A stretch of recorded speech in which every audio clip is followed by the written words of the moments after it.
Welcome to Forest.chat, where we talk about individual endeavour in Western Australia, what it takes, what it means, and how you do it. I'm your host, Paul Vandermeer, and in today's episode, we'll be talking with Steffan White about being a motorsport photographer. Steffan has been taking photos for most of his life associated with his travels. Since 2022, he's increased his focus on motorsport photography, and that's what he's into now. Welcome to Forest.chat, Steffan. Thank you very much, Paul. Pleasure to be here to share some of my experiences with you on motorsport. Looking forward to hearing about it. So, Steffan, what is motorsport photography for you?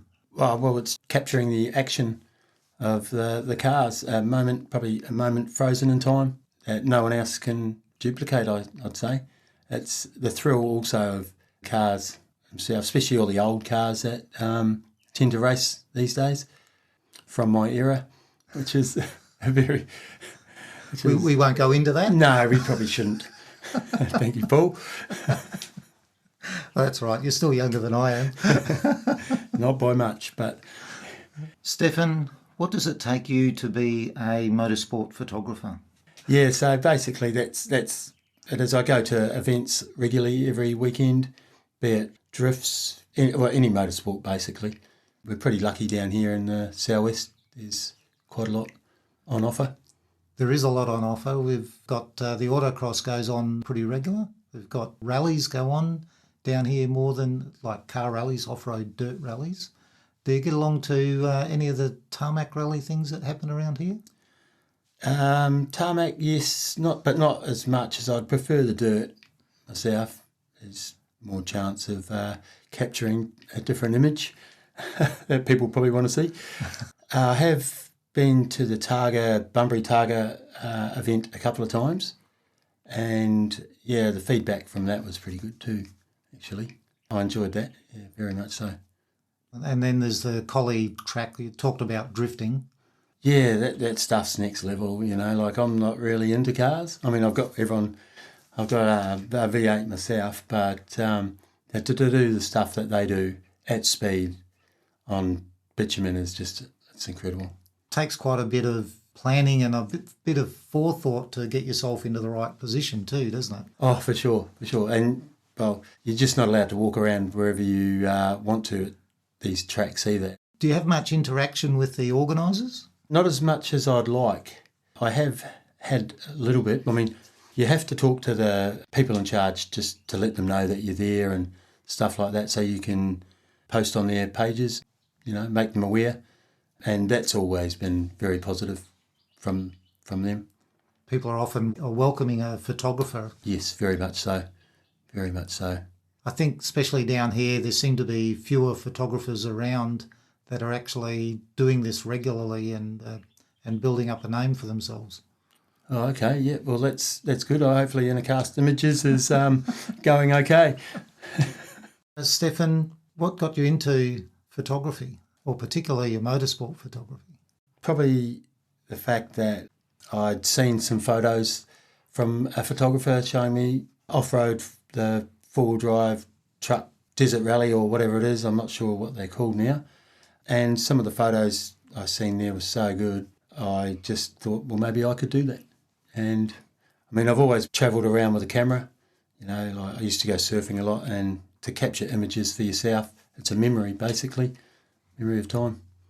What else do you need to get yourself to an event? Obviously, motivation to get out there. I'm generally on the ball anyway. I like to promote the various clubs who I'm taking photos of, give them a bit of exposure, so to speak, which I think they get anyway.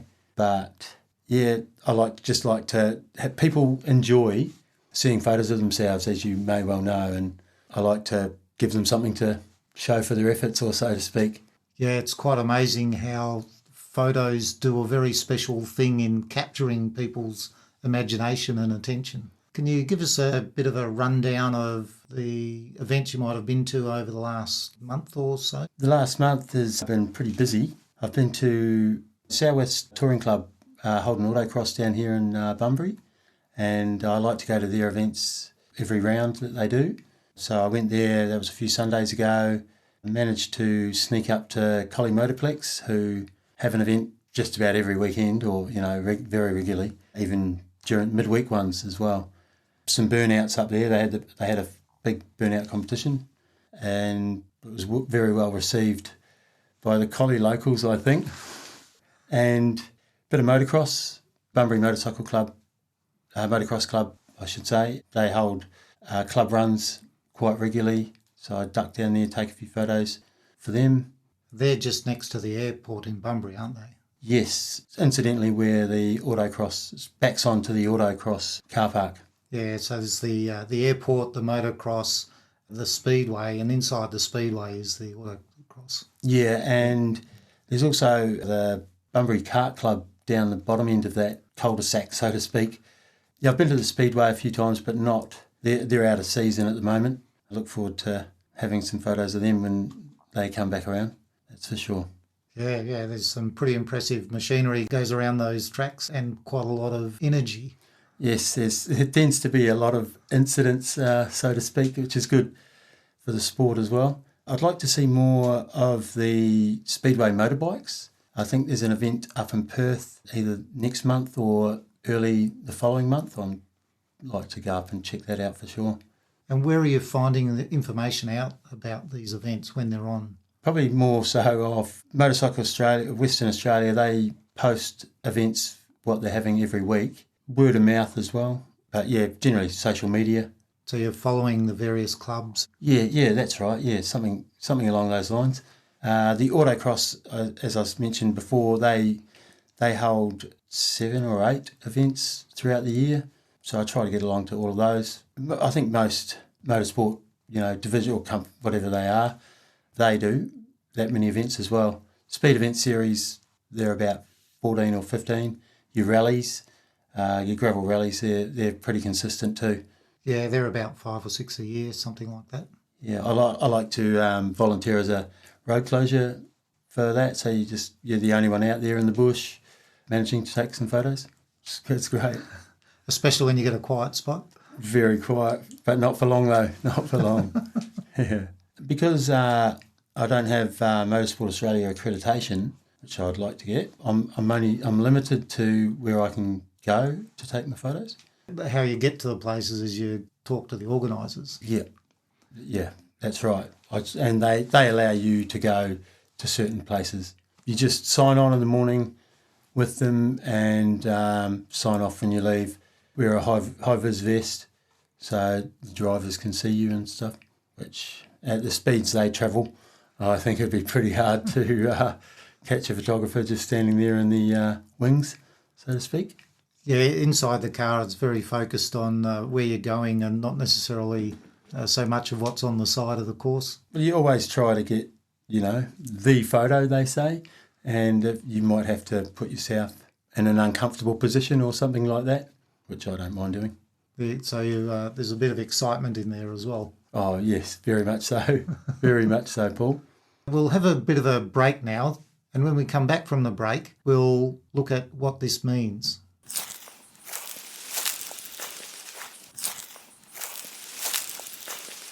We've had a look at what it takes. Now, let's have a look at what it means. Steffan, what does being a motorsport photographer mean to you, your family, or the community? Well, it's promoting their sports as well as showing the images of people, or of the competitors, that they want to see. Everybody wants to see photos of themselves, hopefully. They do, and they use them for all sorts of different things too, don't they? Yeah, I'd like to see a lot more of mine out there in the community. We're building on that, working on that. It's just more self-promotion of myself, really, but I'll still take photos regardless and give them away regardless. Some of the competitors, they like to see more photos because they see how they approached a particular corner, and when you take a number of photos in the same spot, they can gather a lot of information from those. We had a great photo of a competitor at the autocross with the back wheel up in the air, for example. Yes, I don't think that was deliberate on his behalf. But you're correct there. I had a driver from the autocross explaining to me, those photos of that sequence, we actually worked out there was something wrong with the rear wheel, their braking system or suspension or something along those lines. I can't recall now. And yeah, that makes me feel good, being able to help in that way. Yeah, you're able to catch things that aren't immediately visible and definitely not visible to them while they're sitting in the car. Yeah, like half the time with the photos I do take, you don't actually know what you're going to get until you get home. So I'm quite surprised myself by half of it. So with wheels off the ground, that's good. Yeah, that's an important thing, and people do need to make sure that they get lots of photos on the way through their life. Yes, because the old grey matter doesn't stay the same for forever. Yeah, for sure. I mean, for myself, I went to a funeral, and podcast listeners have probably heard this before, but there were about 3 or 4 photos of this fella who'd passed away, and they just were very poor snapshots of particular things and nothing of what he really was about during his life. Yes, that's probably what my mother would say as well. She's not captured many of me over the last 30-odd years. Yeah, that's sad too, really. Yeah, just getting photos, and what you're doing is allowing other people to get photos of them doing what they love. Yeah, that I really like that too. Especially, there's a lot of women in the sports these days, and it's good to promote or try to promote them. All divisions in the motocross have women's, like your autocross has a women's section as well. Some of the autocross drivers probably think, he's never taken a photo of me, which is wrong. I've always got the photos, but they might not be the best photos. Right. And that's how I want to promote myself by producing the best photo I can, or so to speak. Yeah, absolutely. And it's critical from the perspective of what you want to do as a photographer to show your best work. Yeah, that's very for sure. important. Like there was a chap who I was at an enduro, and he goes, have you got any photos of me? Yeah, all right. So you go through them and have a look, and yeah, none of them were very flattering or anything like that. And what do? You just go, here you go, mate. This is what I got. So sometimes you've got to make it up for the competitors with your technique too. Well, if you know what I mean, to make what's not happening very fast look like it's happening very fast. Yeah. And some of them attract some banter as well. Yes, for sure. Yes, I have had my fair share of that, and believe it or not, I'm not too bad on that myself. I can keep going. I don't know when to stop. Okay, but you have people talking about your photos as well. Well, I hope so. Yes, I would have to say they would be, in a good way too. I'd hope. Obviously, it means a lot to me to be able to produce photos that of marketable quality, but because I'm so shit on the computer. Like, that's not your favourite bit of it. Your favourite bit is being out there, isn't it? Oh, very much so. Yeah, and with the digital age, you can take, say, quite a few photos in a very short period of time, which can get you into a little bit of strife when you're in the processing part of that. But I like going out there and taking the photos. You're outside. You're in nature, sunshine. Better than cooped up in the house on the couch watching TV or something. Yeah, that getting out in nature is a very good thing for people's mental, stability and health and calmness and all that sort of thing, definitely. I'm very much calm most of the time, I think. Yeah, a bit of vitamin D as well, I think. The last rally I went to with Rally WA, well, the weather was pretty atrocious, and it makes it hard to get reasonable images if you're not very well organised, as I found out. You've got to protect your gear. Yeah, do things a little bit different. Yeah, like a lot of the gear is waterproof. I'd hate to have to replace it. Yeah, if it gets waterlogged or something like that. Or rallies can be dusty too. Yeah, I don't generally worry about that, Give it a wipe down when you finish. for the day, which I'm getting better at, let's put it this way, put it that way. How it feels to be out there doing it. Oh, it's a bit of a rush. I mean, the cars or bikes or whatever going past you at such amazing speeds, and to be able to try and capture those images as well is pretty good. I'm working on that. I try to go for a certain style where it is more of an action shot rather than a stationary, well, it looks stationary even though it's going past you as quick as it can. Yeah, so by introducing some of the things that you can do as a photographer to make it look like the car is going fast as well. Yeah, definitely. Blur the background's a good one. It's the processing side of it as well it's quite time consuming. Oh, yeah. So how much time do you put into this? Well, I couldn't put a time on it really, but yeah, there's been a lot of sleepless nights and, staying up. Just that's so that you can give the images as quickly as possible to the car clubs or sporting clubs for people to see, because I'm sure they look forward to seeing photographs of themselves. I'm sure they do. I know with parkrun for sure they are very keen to see the photos from the parkrun. They like to see them sooner rather than later. Sometimes they've had to wait. Well, that's pretty much what it's all about. I think getting the best light. No one wants to see a dull image, and that's a lot of trial as well. Like I mix it up a lot, so there is always quite a lot of throwaways. You're experimenting then with trying to get something better or different, or different, probably a point of difference, something that not everybody's taking photos that way, which is it's one of the main reasons as well why I've taken it up. Yeah, just to produce something that better close up or something at distance. Life's all about learning anyway, isn't it? So yeah, and if you can make something from a car going fast, so be it. Hey, I'm trying. Yeah. What I've seen, you're actually doing a very good job at it. And particularly what I've seen with the Southwest Touring Car Club, they love your photos. Oh, that's good. That's very good to hear.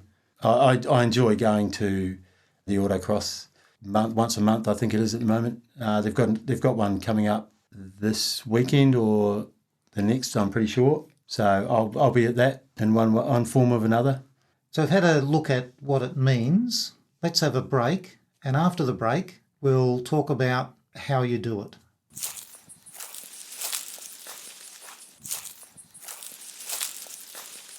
And now that we've had a look at what it means, Steffan, how do you go about being a motorsport photographer? You just have to identify events that you want to go to and get the best shots generally.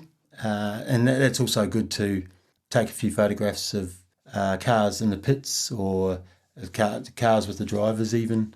I've taken photos just to show how many people are at an event when they do the driver's briefing, and yeah, you can see how many people are involved, which is also good to see as well. Absolutely. So that gives you a shot of who's there, and that gives them a feel for the event as well. Yes, I mean, if you're walking through the pits, motorsports is about cars or bikes or whatever going round and round a track, but you do have different aspects to it as well. So, like, I don't mind taking a photo of a guy under a car with a spanner in his hand, or changing, a mechanic doing some maintenance on to get the drivers back out there. Yeah, that tells the story of the event. Yeah, that's right.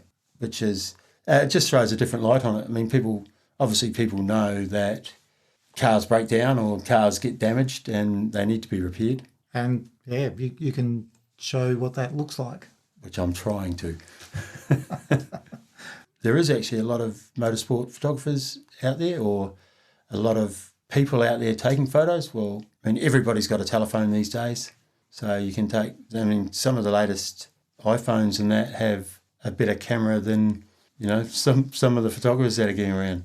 So there's an element of knowing where you're going to go, like which events, and obviously you've got to get yourself there. But then there's the gear that you're going to use. So you could use a phone, but you've got more than a phone. Yeah, just a little bit more than a phone.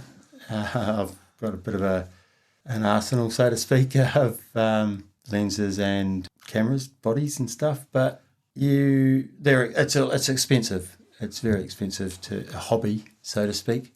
So I would like to work with a company who can give me a discount on some of the gear.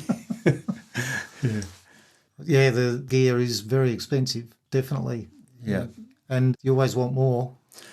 Yes, there's always a better lens than the one you've got, no matter what. You just got to look after your gear as well, which I'm getting better at, put it that way. Like for how much money it's cost, I probably should put it in a bag when I'm not using it or something along those lines. I generally travel with a camera of some description in the car at all times. Yeah, you never know what you might see. I like, as I said earlier, I like seeing the old cars. So if you're out driving on a Sunday, you very well may see someone with a hotted up, I don't know, Cortina or Valiant or something.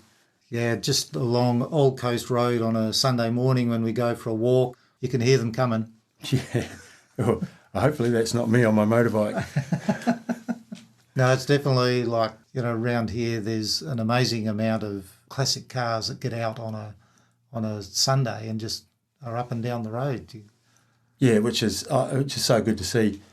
You get a lot of show and shines or Coffee and cars. Coffee and cars is one, yeah, and where they put all the classics on display. They have one in Bunbury regularly, as far as I'm aware, from the museum. There's a museum in town. They hold an event every Sunday, last Sunday of the month or something along those lines. Okay, I'll have to check that one out. It is, like you said, it's good to see people out on a Sunday having a drive.